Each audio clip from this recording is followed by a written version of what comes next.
ጤና ይስጥልኝ እንዴት ከረማችሁ? በተቻለ መጠን በየሁለት ቀኑ አዳዲስ ቪዲዮዎችን ለመልቀቅ እየሞከርኩ ነው።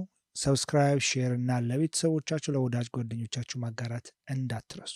በዛሬው ፕሮግራማችን በብዙዎቻችሁ ጥያቄ መሰረት የአንድ ታዋቂ የሂፕሆፕ ንጉስ ታሪክ ይዤላችሁ መጥቻለሁ።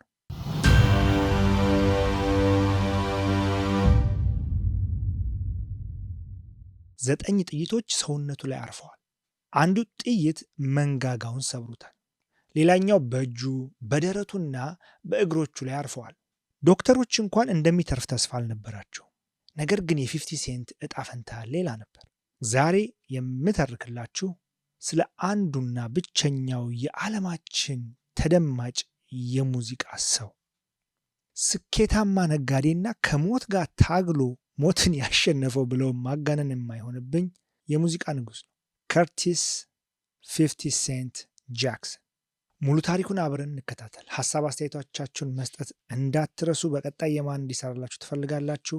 በቀጥታ ወደ 50 ሴንት ታሪክ።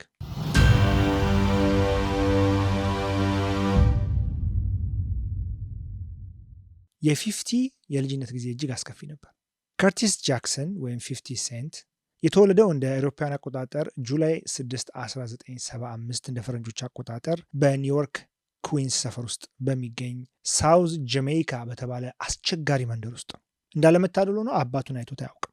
እናቱ ሳብሪና ጃክሰን 50 ሴንትን የወለደችው ገና በ15 ዓመቷ ነበር። እናም ልጇን ለማሳደግ ስትል እጅግ አደገኛ የሆነውን የአደንዛዥ እጽ ዝውውር ስራ ውስጥ ገብታ ነበር። 50 ሴንት እናቱን እጅግ በጣም ይወዳት እንደነበር ይነገራል።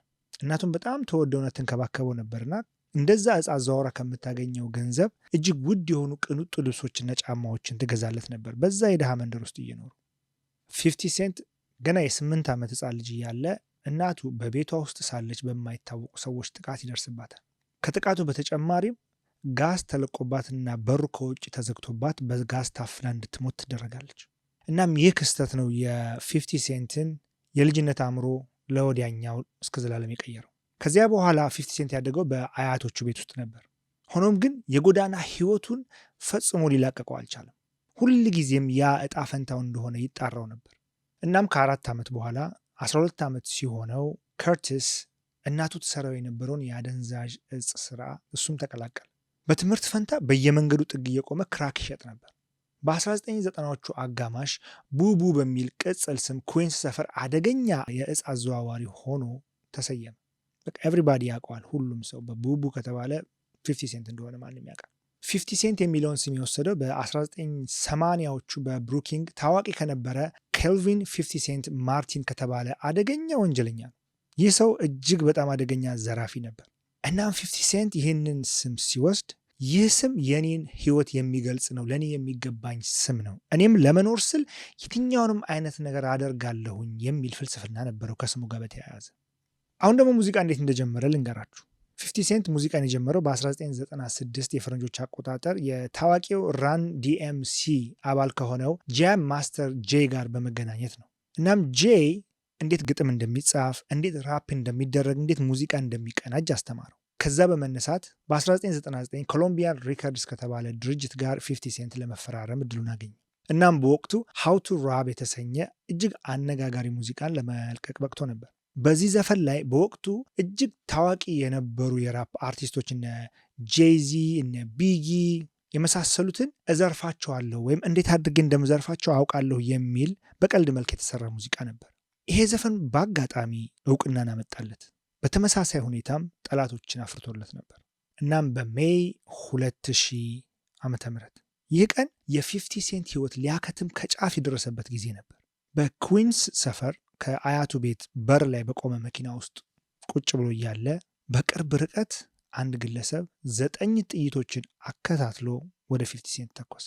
ቅድም እንደነገርኳችሁ ጥይቶቹ በእጁ ላይ፣ ደረቱ ላይ፣ ወገቡ ላይ፣ እግሩ ላይ እና አንደኛው ደግሞ መንጋጋው አካባቢ ጉሮሮ ላይ ነበር ያገኙት። ስለዚህ በግራ በኩል ያለ ጉንጩ ላይ። ከዚህ የግድያ ሙከራ ጀርባ አለ ብለው ብዙዎች የሚስማሙበት የሚነጋገሩበት ምንድን ነው?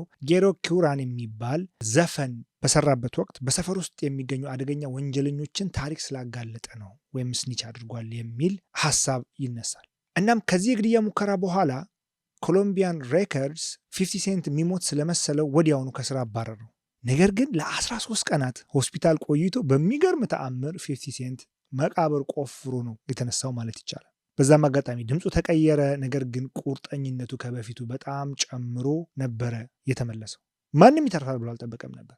ከዚያ ግድያ ሙከራ በኋላ ሌሎች ድርጅቶች 50 ሴንትን ለመቅጠር በጣም ይፈሩ ነበር።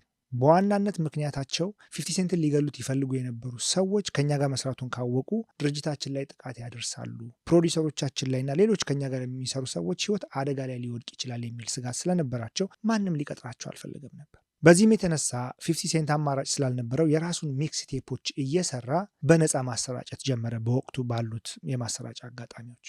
እናም ይህ ስራው አንዳንድ ጊዜ እድል አንድ የፊቷን ወደ እናንተ ካዞረችላችሁ መጨረሻ ጫፍ ላይ ሳታደርሳችሁ እንደማትመለስ 50 ሴንት በህይወት ያለ ምስክር ነው። እነዚህ ነፃ ሚክስ ቴፖች በወቅቱ እጅግ ምርጥና ታዋቂ ከነበረው ኤሚኔም ጆሮ ደረሰ።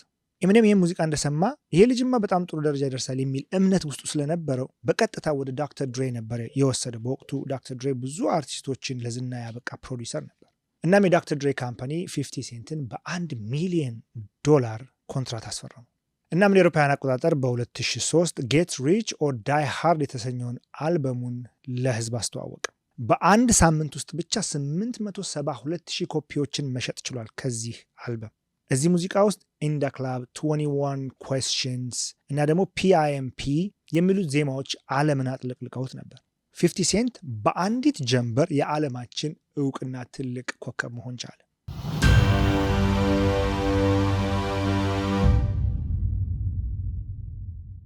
እንግዲህ ዝናው እየጨመረ በመጣ ቁጥር ከሌሎች ራፐሮችና ከሌሎች ኮከቦች ጋር ጸቡም አብሮ እያደገ እየጨመረ መጣ። እስቲ ስለ አንዳንዶቹ ልንገራችሁ። በጣም በብዛት ሰዎች የሚያውቋቸው ጸቦች አሉ። አንደኛው ጃሩል ነው። ከጃሩል ጋር ጸባቸው የሚጀምረው በ1999 ቢላዋ እስከ መማዘዝ የደረሰ ጸብ ነበራቸው። 50 ሴንት ወንካስታ እና ባክ ዳውን በተባሉ ዘፈኖቹ ጃሩልን የውሸት ወንበዴ እያለ ተሳለቀበት።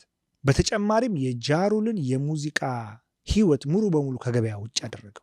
የሚገርማችሁ 50 ሴንት ዛሬም ድረስ ጃሩል ኮንሰርት ሲያዘጋጅ ከፊት ለፊት ያሉ መቀመጫ ወንበሮችን ቀድሞ በርካሽ ትኬቶችን በመግዛትና ምንም ሰው እንዳይገባ በማድረግ፣ ምክንያቱም ወንበሮች ተሽጠዋል፣ ሌላ ሰው ሄዶ መቀመጥ አይችልም። እናም ጃሩል በዛ ባዶ ወንበር ባለበት መድረክ እንዲዘፍን እያደረገ ያላግጥበት ነበር።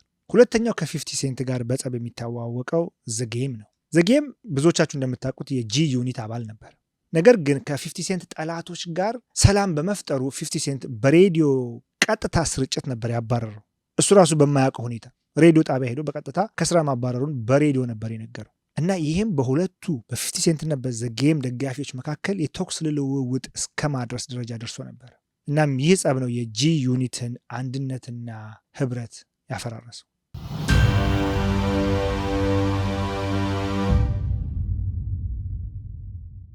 እስኪ ስለ ጂ ዩኒት ደግሞ ጥቂት እናውራ። የጂ ዩኒትን ሙዚቃ ብዙዎቻችሁ በተለይ የ90ዎቹ ጄኔሬሽኖች 50 ሴንትን የሚያቅሰው በአጠቃላይ ያውቀዋል። እንዴት ሊፈራርስ ቻለ፣ የጓደኛሞቹ ክህደት ምን ይመስላል የሚለውን ነካ እናድርግ። ጂ ዩኒት እንደሚታወቀው በውስጡ 50 ሴንት፣ ሎይድ ባንክስ፣ ያንግ ባክ እና ቶኒ ያዮ ያሉበት ታላቅ ቡድን ነበር። ነገር ግን ሎይድ ባንክስ 50 ሴንት ሰነፍ ነው ብሎ አገለለው። ያንግ ባክ ደግሞ የገንዘብ ዕዳ ውስጥ በመግባታቸው 50 ሴንት በህግ ከሰሰው። ይባስ ብሎ 50 ሴንት ያንግ ባክ ሲያለቅስ የሚያሳይ ድምፅ በመቅረጽ ስሙን በአደባባይ ተሳለቀበት። ብቸኛው ታማኝ ሆኖ እስካሁን ድረስ ከ50 ሴንት ጋር የቆየው ቶኒ ያዮ ነው። ቶኒ ያዮ አሁንም ድረስ 50 ሴንት አለቃዬ ነው ብሎ አምኖ ተቀብሎ አብሮት በስራው ዓለም ዘልቋል። 50 ሴንት እንዴት ቢሊዮነር ሆነ? ከቢሊዮነርነቱ ጀርባ ደግሞ ያሉት አንዳንድ ነገሮችን ደግሞ እናንሳ።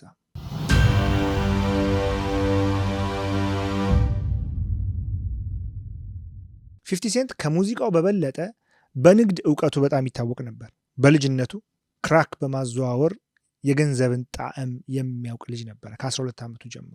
በ2007 ዓ.ም ቫይታሚን ዋተር የሚባል ካምፓኒ ለ50 ሴንት ስራ እንዲሰራለት ጠየቀው።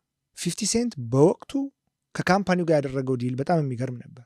ካሽ ገንዘብ ከምትከፍሉኝ የካምፓኒውን 10% የአክሲዮን ድርሻ ስጡኝ አላቸው። እነሱም አላቅማሙም። ካሽ ከመክፈል የካምፓኒውን 10% ድርሻ መስጠቱ ለእነሱ ቀላል ነበረ። እናም በ2007 እንደ ፈረንጆች አቆጣጠር ኮካኮላ ኩባንያውን ሲገዛው 50 ሴንት ከድርሻው $100 ሚሊዮን ከታክስ በኋላ እንዳገኘ ይታመናል። ቫይታሚን ዋተር በ$4.1 ቢሊዮን ነበር ለኮካኮላ ካምፓኒ የተሸጠው። ከዛ ውጪ 50 ሴንት በጣም ጥሩ ፕሮዲውሰር ነው።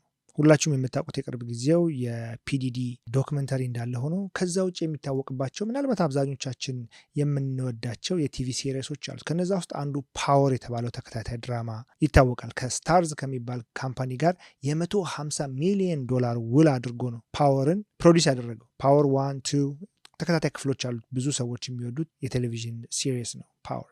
በጣም በሚገርም ሁኔታ ከዚህ ሁሉ የሚሊዮነርነት ጉዞ በኋላ በ2015 ላይ ሁሉንም ሰው ባስደነገጠ መልኩ 50 ሴንት ባንክረፕሲ ያስመዘገበ፣ ከሰርኩ ብሎ አወጀ። ነገር ግን የዚህ ሀገር የታክስ ሲስተም ብዙ መንገዶች አሉት። እሱ ሌላ ጊዜ እናወራበታለን። ያንን ያደረገው 50 ሴንት እውነት ከስሮ ሳይሆን ዕዳዎቹን ለማስተካከል በተጠቀመበት የህግ ስልት እንጂ ድሃ ሆኖ እንዳልነበረ ኋላ ላይ በሰጠው ኢንተርቪው ተናግሯል። አሁን ብዙዎቻችሁ ስጠይቁኝ ወደ ነበረው የ50 ሴንትና የፒዲዲ ጸብ እንምጣ። ምን አጣላችሁ?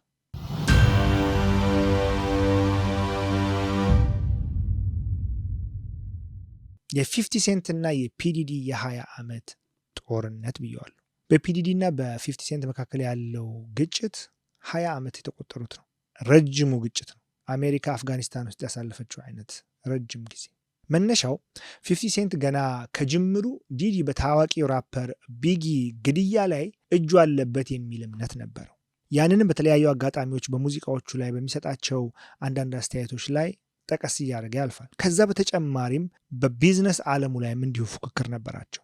አንደኛውና ትልቁ ፉክክር የቮድካ ንግድ ፉክክር ነበር እና በሁለቱ የቮድካ ካምፓኒዎች ሲሮክ ቨርሰስ EFFEN የምንለው እና በዲዲ ዋይት ፓርቲስ ዙሪያ ባለው የማይመች ሁኔታ 50 ሴንት ሁልጊዜ ዲዲን ይተቸው ነበር። እና ሁልጊዜም እኔ ነግሬያችሁ ነበር እያለ 50 ሴንት የዲዲን ድብቅ ማንነት በተለያየ ባገኛቸው አጋጣሚዎች ያጋልጥ ነበር። እንግዲህ እንደምታውቁት በ2024 ዲዲ በከባድ ወንጀል ተከሶ ማረሚያ ቤት ይገኛል። ክሶቹ ከባድ የፌዴራል ክሶች ናቸው። ከነዚህ መካከል አንደኛው በፍሪክ ኦፍስ ወይም በኃይልና አደገኛ እጽ የታጀቡ አደገኛ ድግሶች የምንላቸው የፌዴራል መዝገቡ የሚያሳየው እነዚህን በዚህ ካታጎሪ ውስጥ ነው ያስገባቸው። እሱ ፍሪክ ኦፍስ እያለ የሚያዘጋጃቸው ፓርቲዎች። ሌላኛው ደግሞ እንግሊዝኛውን ቃል መጠቀም ስለማልችል ነው የአደገኛ የወሲብ ንግድ፣ በዚህ ላይም ተሰማርቶ እንዲሁም ከዚህ የወሲብ ንግድ ጋር በተያያዘ የሰዎች ዝውውር በውስጡ አብረው ተካተዋል። ከዚህ በተጨማሪም ቀደም ብዬ በሰራሁት ቪዲዮ ላይ ያላያችሁ ሰዎች ስለ ፒዲዲ ሙሉ የተሰራ ቪዲዮ አለ። እሱን ሄዳችሁ ማየት ትችላላችሁ። አካላዊ ጥቃት ደግሞ የቀድሞ ፍቅረኛውን ኬሲን በመደብደብ ወንጀል ያቀረበችበት ሌላው ከባዱ ክስ ነበር። ከዚህ በተጨማሪ ኬሲ በአስገድዶ መድፈርም ከሰዋለች።